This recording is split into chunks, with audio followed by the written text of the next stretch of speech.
Dimas. Oh, they've got the fourth goal! And it's the big man, Elkan Baggett.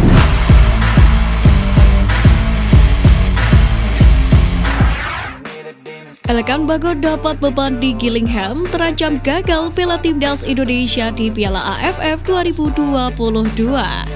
Seperti yang kita tahu bahwa Elkan Baggett selalu dimainkan penuh oleh Sintayong di lini pertahanan Indonesia dalam 2 pertandingan melawan Kurasaw. Sosok Elkan Baggett pun menambah kekuatan tim Merah Putih yang menang 3-2 di Stadion GBLA dan 2-1 di Stadion Pekansari. Setelah tampil luar biasa, Baggett kembali ke klubnya Gillingham guna melakoni lanjutan League 2. Sebagai informasi, pada akhir pekan ini Gillingham akan menjamu Sutton United. Beban berat pun menanti Elkan Baggett, di mana dikutip dari Carlton Line, pelatih Gillingham Neil Harris meminta pemainnya termasuk Elkan Baggett meraih kemenangan atas Sutton. Sebelumnya, Harris frustasi dengan Gillingham yang ditahan klub juru kunci Hartlepool United 0-0 pada pertandingan sebelumnya. Karena itu, dia ingin Gillingham bangkit melawan Sutton. Disibukkan jadwal padat bersama dengan Gillingham FC membuat bek jangkung itu terancam tidak bisa membela timnas Indonesia di Piala AFF 2022. Terlebih Piala AFF tidak masuk dalam agenda FIFA. Jadi Gillingham FC tidak punya kewajiban melepas Elkan Baggett untuk bergabung dengan skuad Garuda. Padahal Elkan Baggett sering menjadi pilihan utama Sintayong di lini belakang.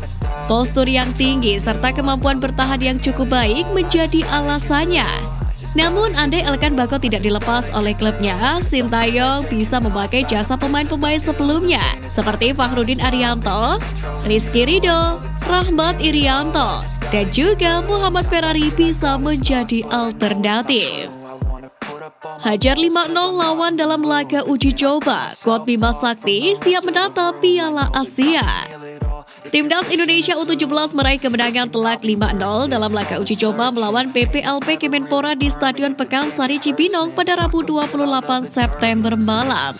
Di mana uji coba ini dilaksanakan di tengah-tengah pemusatan latihan dan seleksi tim jelang berlaga di kualifikasi Piala Asia U17 2023.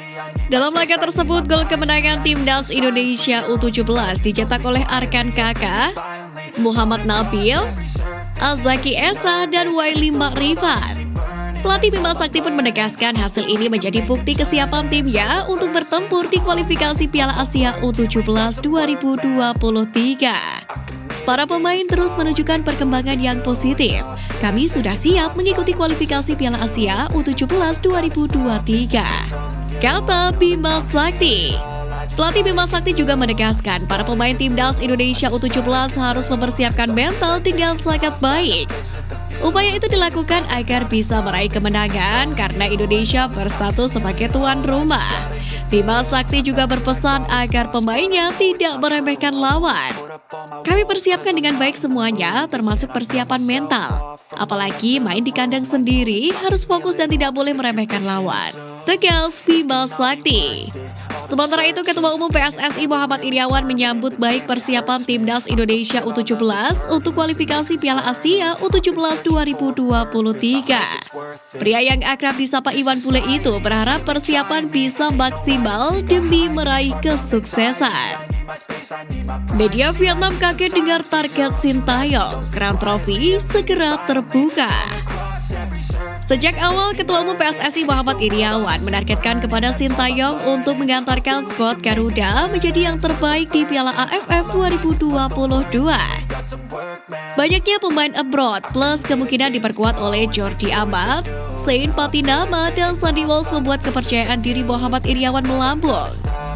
Lantas, apa respon Sintayong menanggapi pernyataan Ketum PSSI di atas? Sintayong mengatakan tidak ada yang tahu pasti terkait kiprah Timnas Indonesia di Piala AFF 2022. Soal target juara Piala AFF 2022 tidak ada yang tahu pasti. Namun saya selalu mencoba memberikan yang terbaik, kata Sintayong. Pernyataan Sintayong itulah yang mendapatkan perhatian dari Total 24/7. Di mana media Vietnam itu heran kenapa Sintayong tidak terlalu berambisi seperti sebelum-sebelumnya. Berturut-turut menghadirkan gempa mengalahkan Kurasaw, pelatih Indonesia membuat kejutan saat bicara target di Piala AFF 2022. tulis The Top 24/7 dalam judul artikel yang mereka buat.